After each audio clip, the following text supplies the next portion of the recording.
नमस्कार, आप देख रहे हैं एबीपी न्यूज। आपके साथ हूं मैं रुबिका लियाकत। अब बिहार से हम दोबारा स्टूडियो आ गए हैं क्योंकि अब गिनती का इंतजार है, अब आखिरी रिजल्ट का इंतजार है। बिहार तैयार है, नई सरकार का इंतजार है और एग्जिट पोल में तेजस्वी की बाहर है। चुनाव नतीजों से पहले आए एग्जिट पोल अब की बार में तेजस्वी सरकार का अनुमान लगा रहे हैं। बिहार में एग्जिट पोल के अनुमान से तेजस्वी गठबंधन गदगद है, लेकिन एनडीए गठबंधन का कहना है कि एग्जैक्ट पोल थोड़े ही है, उम्मीद अभी बाकी है और इसीलिए हम एग्जैक्ट पोल के नतीजों का इंतजार करेंगे। यही हमारा आज का सवाल है। एग्जिट पोल में तेजस्वी, एग्जैक्ट पोल में कौन? हमारे साथ खास मेहमान यानी बिहार के वो तमाम धुरंधर इस वक्त हमारे साथ जुड़ेंगे। उनसे मैं आपका तारुफ करवाऊं उससे पहले देख लीजिए ये आखिरी काउंटडाउन।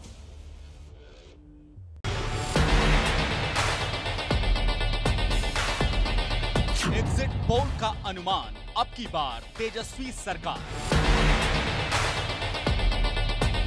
ये फिगर 200 के पार जाएगा बिहार में तेजस्वी सरकार का। आरजेडी में बहार, बीजेपी जेडीयू को एग्जैक्ट पोल का इंतजार। एग्जैक्ट पोल भी आने दीजिए ना, एक दिन बचा हुआ है।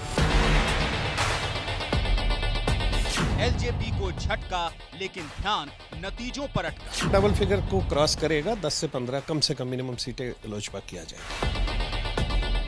चिराग पासवान जी से हमारा दूर दूर तक कोई रिश्ता नहीं। एग्जिट पोल में तेजस्वी, एग्जैक्ट पोल में कौन?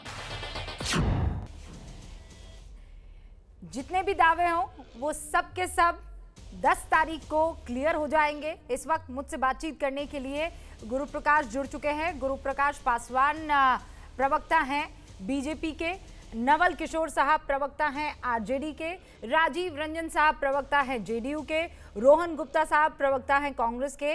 आप चारों का बहुत बहुत स्वागत है। सबसे पहले राजीव रंजन जी, मैं आपसे शुरुआत कर रही हूँ। अब तक तो बिहार की धरती से, बिहार की मिट्टी से आपका और मेरा वास्ता पड़ रहा था, सीधे सीधे बातचीत हो रही थी। गुरु प्रकाश थे, रोहन गुप्ता भी वहां पर थे, नवल जी से भी चर्चा हो ही जाती थी, लेकिन धक धक है, डर है।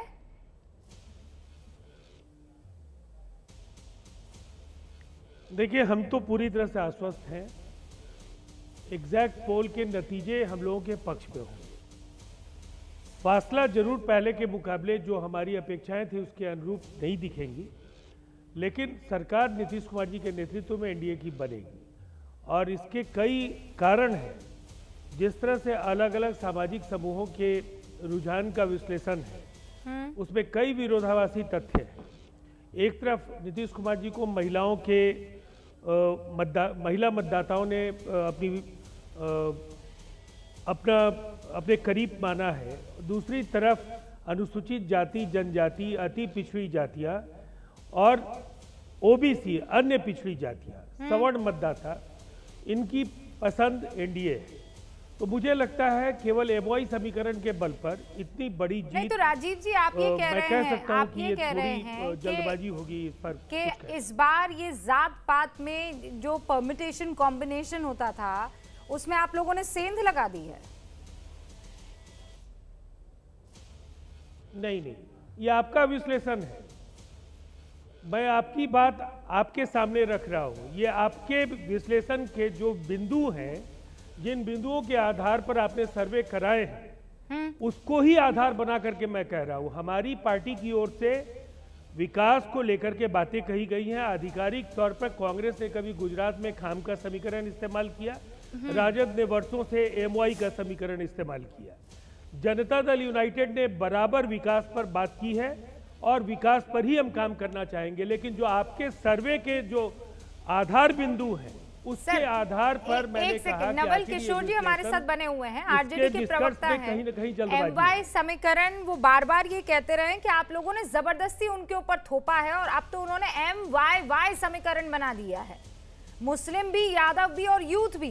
नवल जी नहीं, देखिए राजीव तैयारी हूं मैं, एक सेकेंड। हाँ, एक सेकेंड। बिहार चुनाव इस वक्त चुनाव लड़े गए हैं। क्या थे मुद्दे? रोजगार के, नौकरी के थे, सरकारी नौकरी के थे, मुद्दे मजदूर के पलायन के थे, मुद्दे शिक्षा और स्वास्थ्य के खराब व्यवस्था के खिलाफ में मुहिम था और पूरा बिहार यह चुनाव लड़ रहा था। 15 साल जो नीतीश जी ने सुशासन और चेहरे की राजनीति की है, जो कि एक एक करके खंडित हुई है इस चुनाव में। जब आप देखें पिछले 5-6 महीने का इतिहास देखेंगे तो उसमें पता चला है कि जो उनके स्वास्थ्य के जितने भी दावे थे वो झूठे साबित हुए। और अगर रिपोर्ट को देखें तो बहुत सारे दावे झूठे साबित हुए, लेकिन तत्काल में अगर देखें तो मजदूरों का जो पलायन है, जो वापसी का समय था एक कोरोना काल में, उसमें वोट हो चुका है नवल जी, और वोट ईवीएम में कैद हो चुका है। अब विश्लेषण में वोट मत मांगिए। नहीं, मैं तो उन चीज पे आती ही नहीं रहा हूँ। मैं जनता की बात कह रहा हूँ और निरंतर हम लोग जनता की ही बात किए। कौन से मुद्दे उनके लिए महत्वपूर्ण थे उन पे बात किए, युवाओं के बात किए, मजदूर पे बात किए, शिक्षा और स्वास्थ्य व्यवस्था पे बात किए। तो राजीव रंजन जी यही तो कह रहे हैं कि वो जो बातें की उस आधार पर आपको वोट मिल गया है। जी, मिल चुका है ना आपको वो वोट। अब आप क्यों चुनावी रैली संबोधित कर रहे हैं? नहीं तो अब आप जानना क्या चाहते हैं? आपके सवाल से उसका मैं जवाब दे रहा हूँ। भाई मैं ये कह रही जवाब मिलेगा। नहीं नवल जी, मैं ये कह रही हूँ कि आप लोगों ने जो आपके समीकरण हुए करते थे, जो आपकी ताकत हुआ करती थी माफ कीजिएगा, उसमें आपने सेंध लगा दी है। नहीं, समीकरण ऐड ऑन कर लिया है। नहीं, ऐड ऑन देखिए, राष्ट्रीय जनता दल 1997 के बाद जितनी भी चुनाव लड़ी उसमें अगर वोट परसेंटेज आप देखेंगे तो सबसे ज्यादा रहा है 2010 को छोड़ के। संख्या के आधार पे हमेशा हम वहां पर विपक्षी में रहे हैं, विपक्ष में रहे हैं, सत्ता में रहे, विपक्ष में रहे, हमेशा लोगों के मुद्दों को उठाते रहे।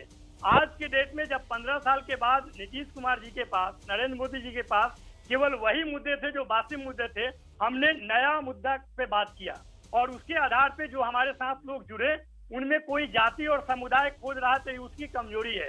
बिहार वासी चुनाव लड़ रहे थे और बिहार के मुद्दों पे लड़ रहे थे। ठीक है, नवल जी रुकिए, राजीव जी और नवल जी, मैं एक राउंड इस डिबेट का आपको दोबारा देना चाहूंगी, लेकिन गुरु प्रकाश भी यहाँ पर हमारे साथ है और रोहन गुप्ता भी हमारे साथ है।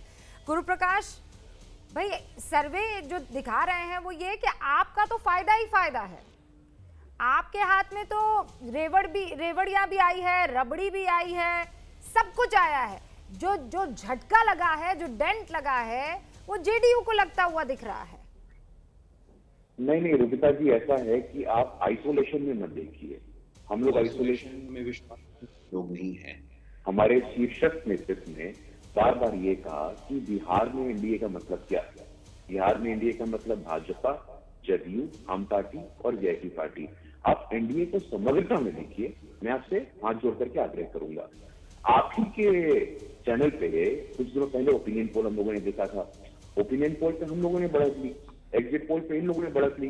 कभी वो बढ़त लेंगे, कभी हम बढ़त लेंगे, लेकिन वास्तव में दूध का दूध, पानी का पानी आने वाले 10 तारीख को हो जाएगा। पासवान, ये तो आप भी जानते हैं ना कि ओपिनियन पोल और एग्जिट पोल दोनों में जमीन आसमान का अंतर होता है। ज्यादातर जमीन आसमान का अंतर होता है, क्योंकि शुरुआत जो हो रही है वो ओपिनियन से होती है और एग्जिट पोल वो होता है जो आखिरी मन होता है। नहीं, देखिए रोबिका जी, ऐसा है, झारखंड 2014, बिहार 2015, उत्तर प्रदेश 2017, गुजरात 2017, कर्नाटक 2018, लोकसभा 2004, 9, 14, 19, तमाम ऐसे आपको मैं प्रकरण बता सकता हूं जब एग्जिट पोल बिल्कुल ही गलत साबित हो गए हैं। तो उस पर उसकी सार्थकता पे जाने का मतलब नहीं है। अभी और सैंपल साइज क्या होता है एग्जिट पोल का हम सबको मालूम है। एक और दिन की बात है, हम लोग धैर्यपूर्वक देख लेंगे। नहीं, पर इसमें भी आपको कोई कम कांटे की टक्कर थोड़ी। अब आप ऐसा तो है नहीं कि कांटे की टक्कर नहीं दे रहे हैं। तेजस्वी और नीतीश प्लस दोनों में कांटे की टक्कर है, उसके बावजूद आप ये कहेंगे कि नहीं, आपको इन एग्जिट पोल पर विश्वास नहीं है। अगर ये नतीजे आपके फेवर में होते तो आप गदगद हो रहे होते आज। नहीं, सवाल नहीं खड़ा होता है। देखिए, अंग्रेजी में कहावत है, take everything with a pinch of salt. So we are taking this figure of exit poll also with a pinch of salt. It is just a matter of day. एक दो दिन की बात है जी, आप ही के शो में हम लोग आएंगे। Sir, Bihar pinch of salt नहीं हो सकता है, ये मैं भी जानती हूँ, ये आप भी जानते हैं। बिल्कुल लगती हुई सीमा पश्चिम बंगाल की है, लगती हुई सीमा पश्चिम बंगाल की है, जहाँ आपके स्टेक गजब के हाई है। वहाँ अमित शाह जाते हैं, बिहार में अमित शाह नहीं आते हैं। नवल किशोर जी कुछ कहना चाह रहे हैं, उसके बाद मैं आती हूँ आपके पास। नवल जी, देखिए, सबसे बड़ी बात है कि जो सर्वे की बात कर रहे हैं, हम सर्वे के आधार पे नहीं कर रहे हैं। जिस तरह से हम चुनाव मैदान में गए, चुनाव अभियान किए, जिन मुद्दों पे हमने बात की, ये उसके आधार पे है, ये हमारा विश्वास उस पे है। सर्वे का तो एक अपना आकार होता है, अपना आयोजक होते हैं, उनके अपने सवाल होते हैं, उनके जवाब होते हैं, उसके आधार पर उन्होंने कुछ किया है, एक तरह का ये आकलन है। मैं तो जनता की बात कर रहा हूँ कि जिस तरह से ये चुनाव में देखे गए हैं कि हमने निरंतर मुद्दे पे बात की है और तेजस्वी यादव ने 251 रैलियां चुनावी सभा में की हैं और उन सभाओं का चित्र आप भी दिखा रहे थे और आप उसके साथ बात भी कर रहे थे। अगर उसमें राजीव रंजन जी जाति खोजेंगे, समुदाय खोजेंगे, तब तो लोग उनको हराएंगे ही ना। सुनिए नवल जी, जाति किसने खोजी थी बताइए? यहाँ जात पात की तो बात ही नहीं थी। तेजस्वी यादव ही थे ना जिन्होंने बाबू साहिब की याद दिलाई थी। जात की शुरुआत कहाँ से हुई थी?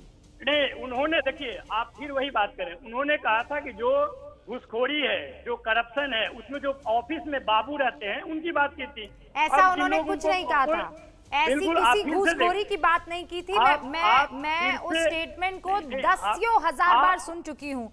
अच्छा, घूसखोरी की बात हो रही थी राजीव रंजन जी, घूसखोरी की बात हो रही थी? बिल्कुल, वहाँ पे जो ऑफिस में जितना घूसखोरी है वो तो इनके अपने भी पार्टनर का तो वोट मांगने का समय नहीं है।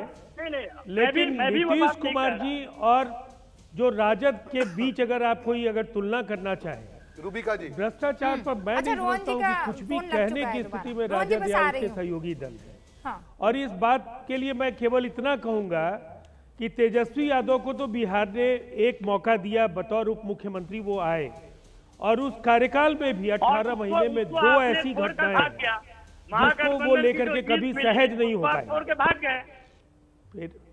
फिर तो कहां शुरू हो जाते हैं? अगर तेजस्वी जी के निर्देश की भी परवाह आपको नहीं है, तेजस्वी जी ने कहा है थोड़ा कम आक्रामक होइए, धैर्य पूर्वक अपनी बारी का इंतजार कीजिए। मैं अपनी बारी का इंतजार कर रहा हूँ। देखिए, हम लोग राजनीतिक कार्यकर्ता हैं, हम लोग पार्ट टाइमर्स नहीं है।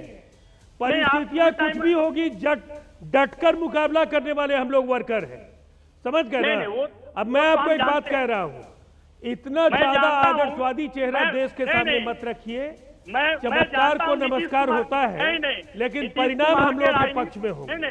नीतीश कुमार के राजनीति को भी आप जानते हैं और बहुत पुराने हैं। आप तो ये भी जानते होंगे कि 2005 से लेकर अभी तक उन्होंने कोई विधानसभा चुनाव नहीं लड़ा।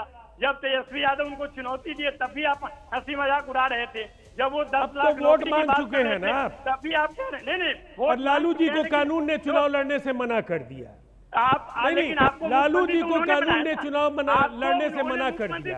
इस पर आपकी प्रतिक्रिया क्या है? उन्होंने मुख्यमंत्री, अगर वो जेल से बैठ करके टिकट बांट रहे हैं, उम्मीदवारों को तय कर रहे हैं, अगर वह गठबंधन के साथियों को तय कर रहे हैं, तो इस पर आपकी कोई प्रतिक्रिया नहीं है? नीतीश कुमार जी इतना प्रतिक्रिया दीजिएगा तो पार्टी। राजीव रंजन जी, आप दोनों जानते हैं कि चुनाव खत्म हो गए हैं, ये बहस हो सकती है, राजनीतिक बहस लगातार जारी रह सकती है, लेकिन अब मैं ये जानना चाह रही हूँ कि अगर आप ये दावा कर रहे हैं कि आपकी पार्टियां जीत रही है, आपका गठबंधन जीत रहा है, तो मैं वो नब्ज जानना चाहती हूँ कि आप किस आधार पर कह रही हैं? ऐसी कौन सी वो गुट्टी है जो आपके पास है कि आप कह सकते हैं नहीं हम ही जीतेंगे और कोई नहीं जीतेगा? रोहन गुप्ता भी हमारे साथ जुड़ चुके हैं। रोहन जी, अभी भी गुजरात में आप माफ कीजिएगा, अभी भी आप बिहार में हैं या पहुंच चुके हैं गुजरात? नहीं, वापस आज आ गया हूँ वापस। अच्छा, आप गुजरात लौट चुके हैं। हाँ, तो क्या खबर लेकर पहुंचे हैं आप? जी, बस जो खबर आपके पास है वही खबर है हमारे पास। और जो आप एग्जिट पोल बोल रही हैं रूबिका जी, कांटे की टक्कर है, यानी आप ये मान रहे हैं कि कांटे की टक्कर होगी नीतीश बाबू वर्सेस तेजस्वी यादव? जो मैंने आपकी खबर बोला, मैंने एग्जिट पोल की खबर नहीं बोला। आपकी खबर को मैं ज्यादा विश्वसनीय गिनता हूं, एग्जिट पोल की खबर को विश्वसनीय नहीं गिनता हूं। तो मेरा जो मानना है, जो आप जैसे वरिष्ठ पत्रकारों का भी मानना है कि वहां पे हम लैंडस्लाइड विक्ट्री कर रहे हैं, मैं भी एग्जिट पोल को नहीं मान रहा हूं। देखिए, जिस प्रकार से वहां का माहौल था रूबिका जी, आप भी पूरा वहां पे आपने एक पूरी तरह से कैंपेन ही आप समझ लो कि हर बिहारी की आवाज आपको मालूम थी। रोहन जी ने तो कोट अनकोट कह दिया लैंडस्लाइड विक्ट्री, लेकिन रोहन जी मुझे बताइए, मैंने आपको कब कहा कि लैंडस्लाइड विक्ट्री आप लोग कर रहे हैं? कांटे की टक्कर डे 1 से लेकर आखिरी टाइम जब हम मिले थे तब मैंने कहा है कि कांटे की टक्कर। रूबिका जी कह दिया कि लैंडस्लाइड विक्ट्री मिल रही है आपको? रोहन जी, रूबिका जी, मैं अरे रूबिका जी सुनिए सुनिए सुनिए सुनिए रूबिका जी, एग्जिट पोल आपके कांटे की टक्कर दिखा रही है, पर जो वहां आपको मालूम है जो ग्रास रूट की माहौल है, जिस प्रकार से परिवर्तन वहां पे हुआ है, 100% लैंडस्लाइड विक्ट्री होने वाली है। और 3 मुद्दे पे ये चुनाव लड़ा गया। आपकी तरफ से कहा जा रहा है ना कि लैंडस्लाइड विक्ट्री हो रही है, सबसे बड़ी मुद्दे आपकी तरफ से कहा जा रहा है ना। नहीं, आप मेरे कंधे पर काहे बंदूक रख रहे हैं? जमीनी वरिष्ठ पत्रकार जो है, हाँ। अरे आपके कंधे पे क्यों, आपके मजबूत कंधे आपके कंधे पे नहीं रखेंगे तो कैसे काम चलेगा रूबिका? अरे भाई हमको तो रखना ही पड़ेगा। राजनीतिक बंदूक मत रखिए ना। देखिए सुनिए, देश के दुश्मनों को मारने के लिए आपको मेरे कंधों की जरूरत हो तो मेरे दोनों कंधे आपके लिए, मेरे दोनों कंधे आपके। अरे बिल्कुल, लेकिन अगर राजनीतिक दुश्मनों पर वार करने के लिए मेरे कंधों का इस्तेमाल करेंगे तो सॉरी सर, ये आपके लिए नहीं है, ये आपके लिए नहीं है। नहीं रूबिका जी सिर्फ देश के लोकतंत्र को बचाने के लिए आपके कंधों का सदुपयोग कर रहा हूं। रोहन गुप्ता, आप कुछ 3 मुख्य बातों पर चर्चा करना चाह रहे थे, जरा वो 3 मुख्य बातें बताइए, फिर मैं डिबेट को आगे ले जाती हूं। जी रूबिका जी, 3 जो मुख्य बातों में पहली बात के जिस प्रकार से चुनाव की शुरुआत में चिराग पासवान का जो मुद्दा बीजेपी ने उठाया, उससे कारण जो लोगों में मैसेज गया, जो नैरेटिव ये हुआ कि ठगबंधन में सब कुछ ठीक नहीं है, और उसी समय पे लोग बहुत परेशान थे रूबिका जी। ग्राउंड में अगर आप जाते तो बेरोजगारी की बात हो या कोरोना की बात हो या प्रवासी मजदूरों की बात हो, सब लोग बहुत ज्यादा परेशान थे। और उसी समय पे जिस प्रकार से महागठबंधन एक यूनाइट होके एक ही मुद्दे की हमने बात की कि हमारी पहली कैबिनेट में 10 लाख नौकरियों की हमने जो बात की, लोगों को उस चीज पे भरोसा आ गया। दूसरी बात, हम हर बार आप डिबेट में M+Y कर रहे हैं, इस बार मुझे मालूम है कि वो M+Y चला है, पर वो महिला और यूथ हो गया है। इस बार पहली बार चुनाव हो रहा है जहां पे बिहार कास्ट पे वोट नहीं दे रहा है, बिहार अपने मुद्दों पे वोट दे रहा है। और तीसरी बात, पूरी तरह से एक यूनिट की तरह, एक जो हमारा कम्युनिकेशन आप देखेंगे, जो मुद्दे हमने उठाए, बीजेपी ने बहुत प्रयास किया नैरेटिव को चेंज करने के लिए चुनाव में, काफी डिबेट्स भी उस मामले पे कह रहे हैं आपका कम्युनिकेशन बड़ा स्ट्रांग रहा। MY मुस्लिम यादव से चेंज होकर महिला और यूथ हो गया। राजीव रंजन जी कुछ कहना चाह रहे हैं? बिल्कुल, देखिए मुझे लगता है एक बात इनको ईमानदारी से स्वीकार कर लेनी चाहिए कि युवा अगर इनके कार्यक्रमों में उपस्थित थे तो युवा इनके साथ थे, ये दावा करते हैं। महिलाएं वहाँ नहीं थीं तो उन्हें आधी आबादी का साथ इसका दावा भी नहीं करना चाहिए। इसका अर्थ बिल्कुल स्पष्ट है कि जो 77 सीटें हैं जहाँ काफ़ी नज़दीकी संघर्ष है, वहाँ महिलाओं की जो भूमिका है बेहद महत्वपूर्ण होगी और ये आंकड़े पूरी तरह से बदल सकते हैं। नहीं रोहन जी, इसका जवाब आप नहीं देंगे, इसलिए नहीं देंगे क्योंकि कांग्रेस की तरफ से तो महिला कार्यकर्ताओं को बकायदा वहां मैदान में उतारा गया था। ये मेरे आंखों देखी बात है कि रागिनी से लेकर सुष्मिता से लेकर वो सब लोग वहां पहुंचे थे। तो आप इसका जवाब नहीं देंगे, इसका जवाब नवल किशोर देंगे। नवल जी, क्योंकि मैं खुद विटनेस रही हूं, मेरे जितने भी शोज वहां पर हुए हैं, 15 दिन हम वहां रुके हैं, ऐसा क्यों था कि आरजेडी की तरफ से किसी तरह की ना तो कोई महिला कार्यकर्ता हमें दिखी और ना ही सपोर्ट में कोई महिला दिखी। क्यों ऐसा? और हम जहां पर बेस थे वो आप जानते हैं बिहार विधानसभा का परिसर था, सिटी के एकदम अंदर था, हम बाहर कहीं नहीं थे। देखिए हमारी जो महिला विंग है वो अपना काम कर रही थी और जिनका जहां ड्यूटी लगा हुआ था कम रही थी। आप जिस तरफ आपका इशारा है, देखिए नीतीश कुमार ने बहुत सारे भ्रम का निर्माण किया है जो प्रायोजित है पिछले 15 सालों में। सुशासन के चेहरा एक भ्रम है, बहुत लोकप्रिय है, ये भी दूसरा भ्रम है। 15 साल में जो व्यक्ति एक विधानसभा चुनाव नहीं लड़ा, विधान परिषद में लगातार रहा, वो कहते हैं कि हम बिहार के सबसे लोकप्रिय व्यक्ति हैं। ये एक अलग तरह का भ्रम उन्होंने फैला। उसी तरह से महिलाओं के विषय में उन्होंने कि हम महिलाओं के सबसे बड़े रहनुमाई हैं।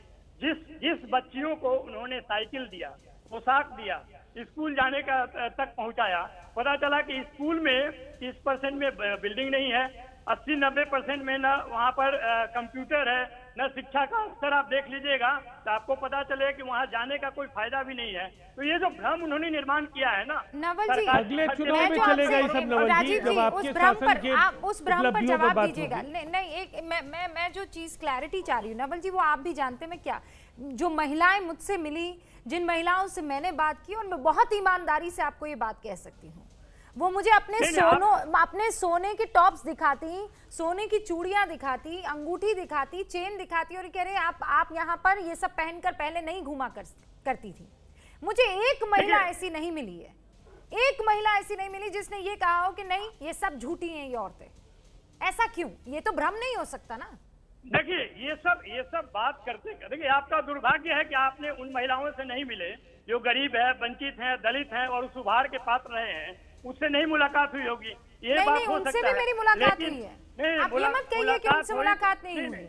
उनके पास सोने के टॉप्स भले ही नहीं थे, लेकिन उनके पास उनकी खुददारी थी, उनकी इज्जत थी, और वो ये कहती थी कि 6 बजे के बाद आप यहाँ से निकल नहीं सकते। अरे आपको क्या लगता है मैं आऊंगी बिहार और मैं महिलाओं से मुलाकात नहीं करूंगी? नवल जी कैसी बातें कर रहे हैं?